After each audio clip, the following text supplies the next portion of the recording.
Good evening. Welcome to SFLiberalBuzz. I'm Denise Dory, your host, and you can follow me on Twitter, and I'll give you a follow back at Denise Dory. I've got a great show for you tonight. It's going to be raining tomorrow, and we really welcome the rain, so it's great. I wanted to say that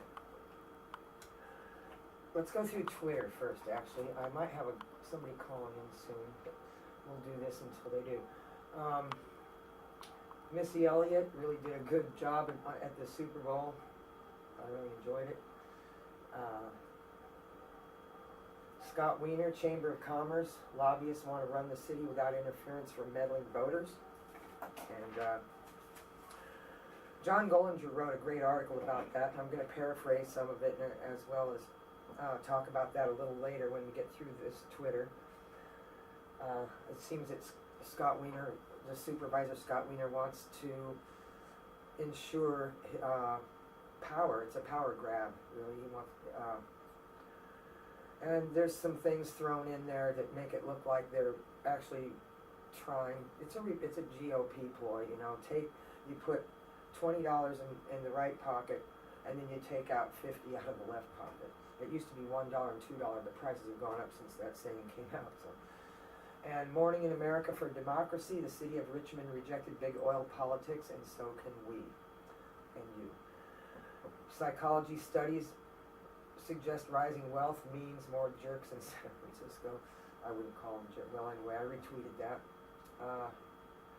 I don't know, I just wish people on cell phones would watch where they're driving, because I'm mostly a pedestrian around here. Now, the GOP wants to force disabled people to live in extreme poverty because, that's another tweet, they want to take away disability income. They'll let the seniors have their income, but the disabled, they're going to have, if GOP wants to defund the the tax on medical equipment, which funds a lot of, anyway, if that's taken away, we've got to watch them every minute. And Viagra should have been used, well, I don't know, my cousin should have been taking Viagra. I'll mention this again. It would have saved his life, or at least prolonged his life. But there's such a stigma about taking it because of the way it's advertised, so he really didn't want to take it, and it's a shame because it would have prolonged his life. Medical pot activists haze traders who ratted out Ed Rosenthal, and Axis of Love also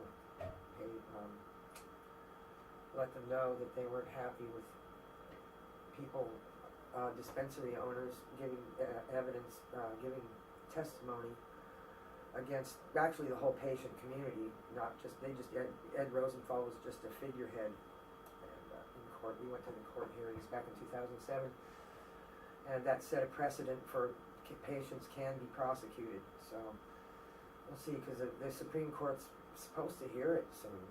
Or maybe, I don't know. I just heard wind of it. Let's talk about it. If you heard anything, let me know. And the feds told the court pot is still as dangerous as heroin. Okay. Marijuana policy in 2015, 8 big things to watch. Okay, we're back to last month's tweets. Now I want to get to the main story tonight was the marijuana monopolies and how Canada is doing something dangerously. Well, the stakes are very high for legalization, and because, see, they can say legalize cannabis. That's good for smokers.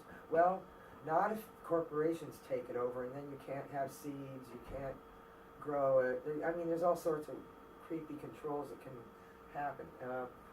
Now, the liberal, there's a progressive guy that runs a company called GW. It's a pharmaceutical company in England, and Canada is, you know, they're like this, England and Canada.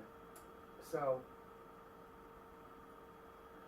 the economical and political stakes of legalization means total control of the medicine, power to determine who lives and dies, who's fertile, who's sterile, who's mad, who's sane, if you legalize it, the corporations will just take it over is just a very real concern. Like I said, it's the most useful herb on the planet. You can use it in virtually every kind of plastic can be made out of hemp. Everything you use plastic for, you can make with hemp. I know that sounds crazy, but they've even built a car out of hemp. But that was something happened to that car. Nobody wants anyone to know about it anymore.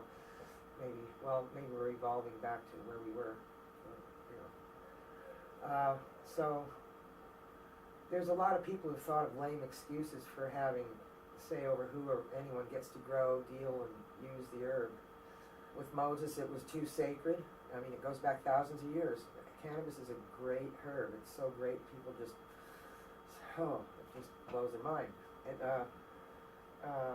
Moses, it was sacred. The Catholics actually called it devil weed and burned witches for using it as a medicine. That was considered witchcraft to a herbal medicine at times.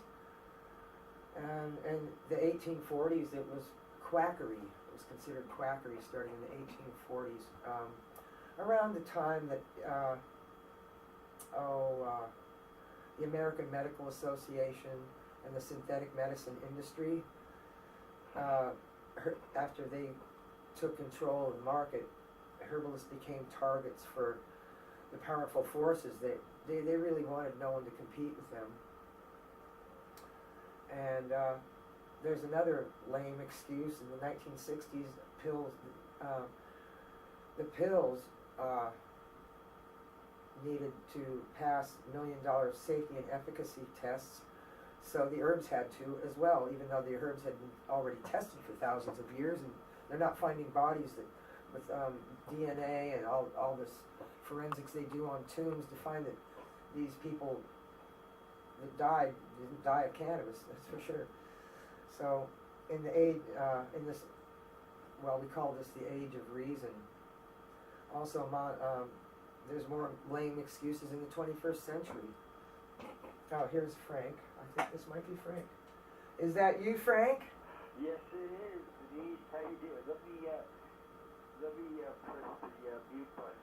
Well, my friend Pat down under, she's in Queensland, Australia, and when my show shows at 5 o'clock on Thursday, it's 8 o'clock in the morning down under Australia. And anyway, she's a Facebook friend. We have a mutual friend in Stockbridge, Massachusetts. It's a long story. Well, anyway, she posted the other day about this man, like women in Australia would fight cancer, because it is a cancer. It is. So most cancers can be cured with Hep C, not only liver cancer, but there's a lot of other ones. So it was no problem for this older woman a woman in her 30s to get cannabis. But this man had a daughter, a child, and the doctor said cannabis would help her. And the daughter was taken away from him, and it's a big thing now in Australia. Oh. So it's not just here. I just don't understand now. These politicians didn't go to medical school. Who the hell are they to, play games with people's lives and the quality of life? They don't understand. A lot of these pharmaceuticals have such hideous side effects. People die from the side effects. Yes. The appetites go. It just spiritually kills their spirit, Well, Rupert Murdoch is in control of the media down there. Rupert Murdoch, you've heard his name. He's in control of. He controls some of our media, not as much, but he controls the media in Australia.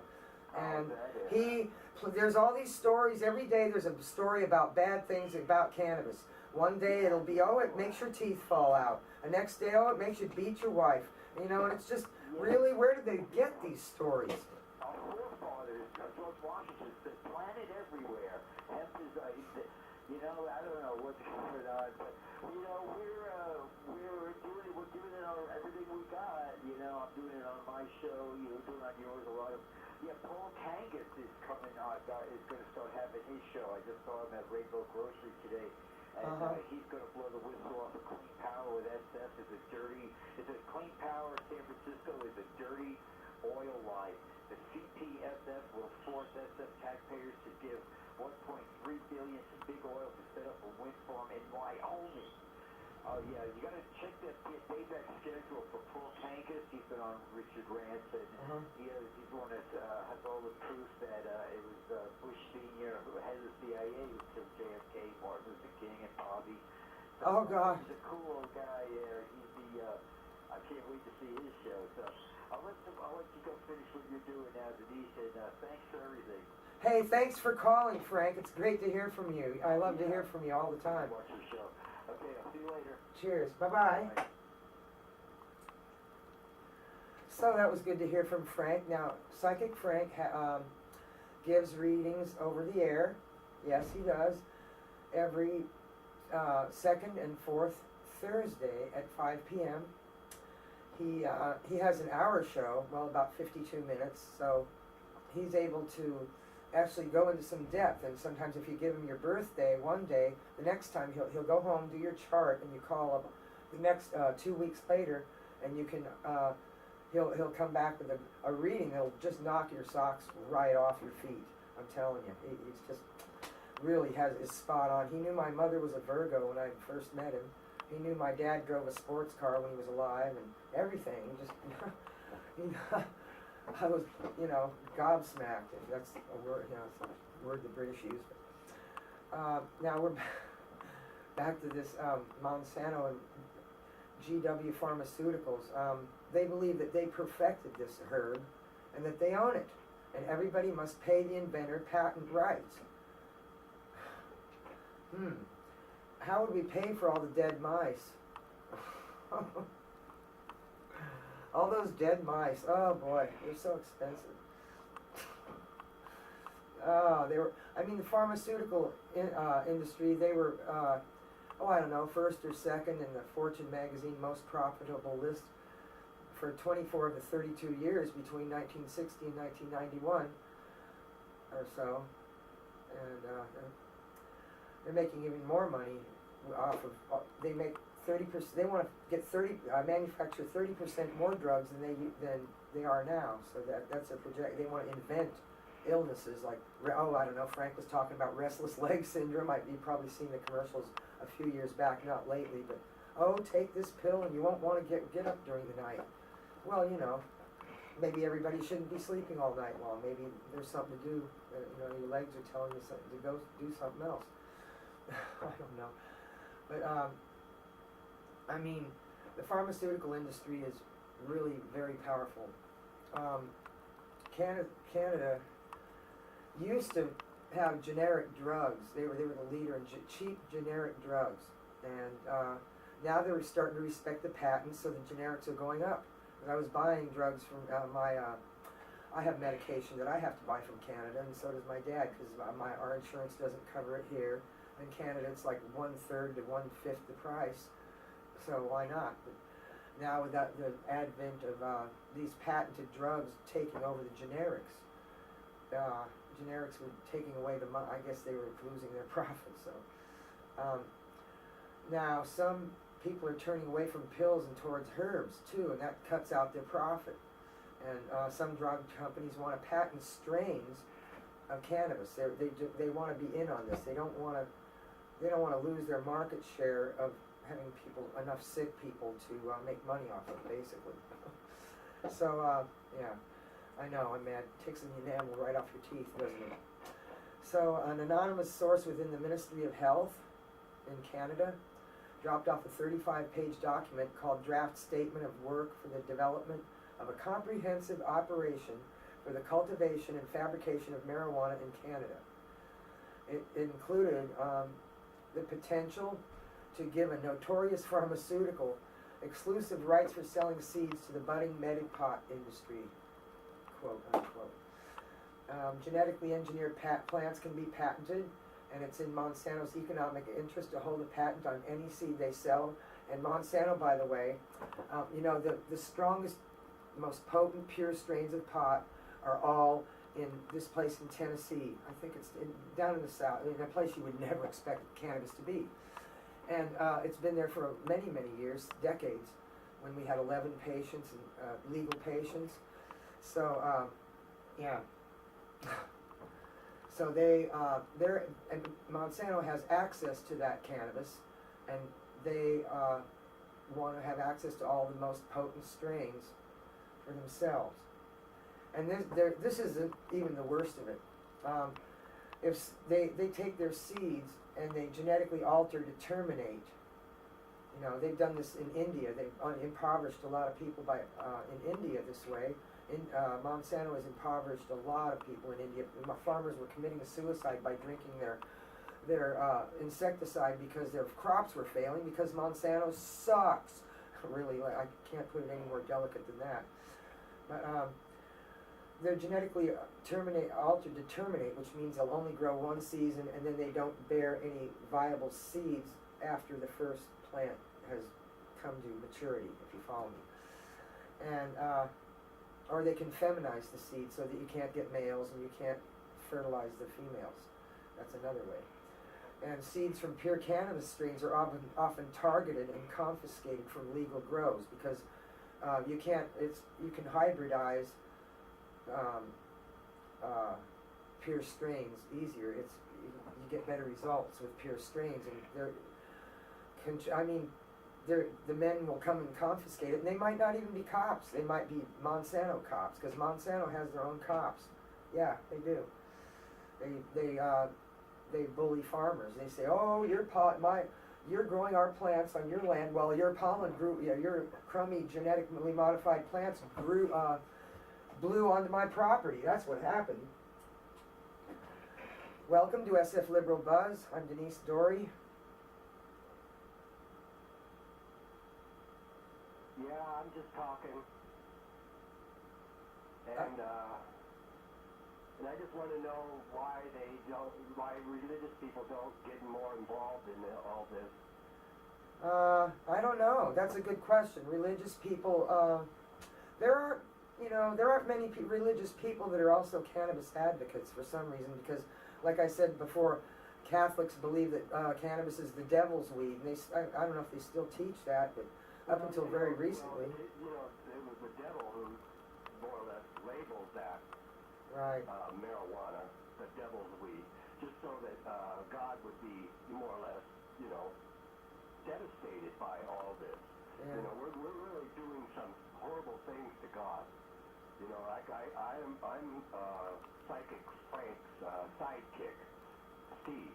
I call myself a sidekick. Yeah, sidekick. I predict things, and I do it on TV. Oh, great. I predict like the tsunami in Japan, and I predicted there's going to be an earthquake the day before. That's going to be a 7.5. And I said that the last time I predicted earthquakes on TV, it was my mother's birthday, and I felt really, really bad about it because, like these nuclear power plants are like a stick in the eye of God. And I predicted it twice under the same nuclear power plant, and I didn't say anything. So I was more or less coming across really strong for God, And, like Martin Luther King's birthday is, I guess, the 16th of January, and I fell on my head, and I should be dead. Wow. And maybe there's a message in there for all of us that, when these martyrs die in the name of God, for peace and everything, then everybody else talking about dying for God. Oh. Yeah, killing everybody for God. Stuff like that, having a holy war.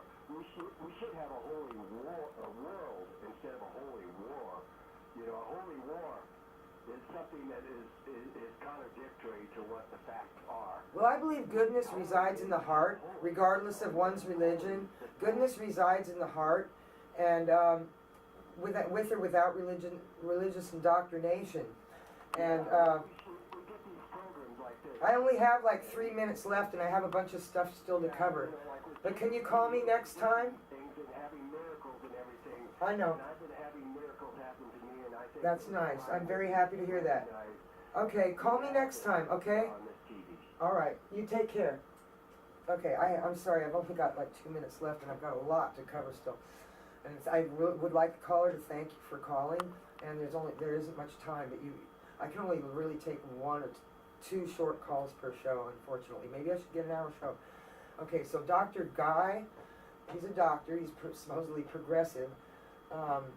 We're talking about seeds from pure cannabis strains and Monsanto.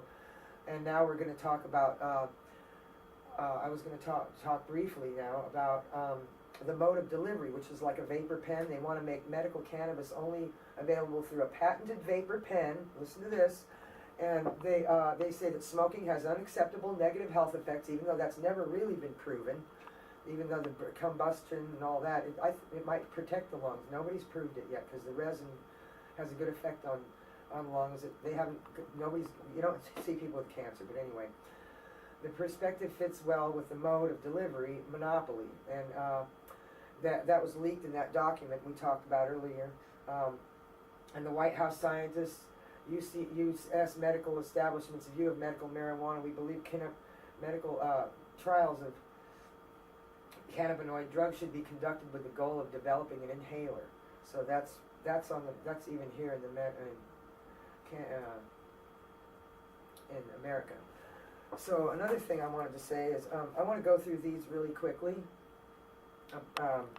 What I've got written down now. If you saw the Walk for Life come to SF, I was asking them, how do you expect to force a woman to have a baby? So that's something for them to think about.